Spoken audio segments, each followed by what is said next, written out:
मैं हूं आपके साथ सृष्टि श्रीवास्तव।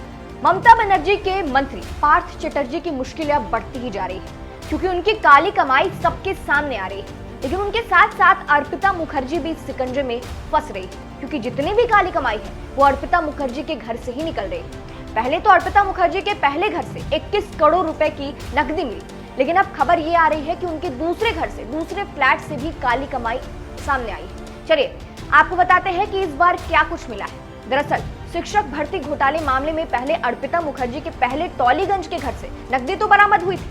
अब कोलकाता के बेलघरिया इलाके में एक और फ्लैट है जहां से अब बड़ा खुलासा हुआ है। जानकारी के मुताबिक दूसरे फ्लैट से नई खजाने से ईडी ने 28 करोड़ 90 लाख रुपए और लगभग 5 किलो सोना जब्त किया है। गुलाबी नोटों का अंबार मिला है। एक तरीके से नोटों को प्लास्टिक की थैली में भरकर रखा गया था।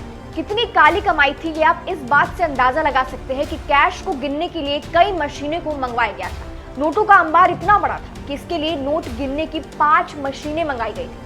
बता दें, इस मामले में मंत्री पार्थ चटर्जी और अर्पिता मुखर्जी ईडी की कस्टडी में, जहां अब एबीपी की रिपोर्ट के मुताबिक पूछताछ में अर्पिता मुखर्जी ने काफी कुछ खुलासा किया है कि उनके घर से जब्त किया गया सारा पैसा पश्चिम बंगाल के मंत्री पार्थ चटर्जी का है। जानकारी के मुताबिक अर्पिता मुखर्जी कल रात से रो रही है। ईडी की पूछताछ के बाद वो टूट गई। बताया जा रहा है कि वो रात को देर से सोई। उन्होंने खुद को निर्दोष बताते हुए कहा कि मुझे इस बारे में कुछ नहीं पता है, मुझे उस कमरे में भी जाने नहीं दिया जाता था। अर्पिता मुखर्जी ने दावा किया कि पार्थ के आदमी ही यहाँ पैसा लेकर रखते थे या कभी कभी मंत्री पार्थ चटर्जी खुद भी आते थे। चलिए अब आपको बताते हैं कि 2 घर से कितना पैसा बरामद किया गया है।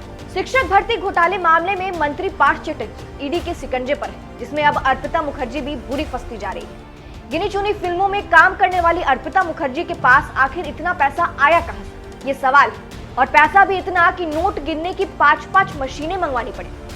अर्पिता का पहला घर कोलकाता का टॉलीगंज, पैसा 21 करोड़ रुपए।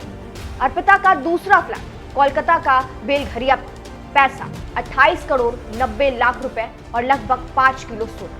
वहीं इस मामले में बीजेपी भी हमलावर है, जहां बीजेपी नेता दिलीप घोष का दावा है कि शिक्षक घोटाला 40-50 करोड़ का नहीं बल्कि 1000 करोड़ से ज्यादा का है। जानकारी के मुताबिक घोटाले के खिलाफ बंगाल बीजेपी आज रैली भी निकाल सकती है। वहीं ममता बनर्जी ने अपने मंत्री पार्थ चटर्जी की गिरफ्तारी पर कहा, किसी एजेंसी के कामकाज से परेशानी नहीं है, लेकिन इसका इस्तेमाल राजनीतिक दलों को बदनाम करने के लिए नहीं किया जाना चाहिए। हम मीडिया ट्रायल के खिलाफ हैं और अब इस मामले में आज फिर से खुलासा हुआ है। खैर आगे देखना होगा कि और क्या कुछ निकल कर सामने आता है।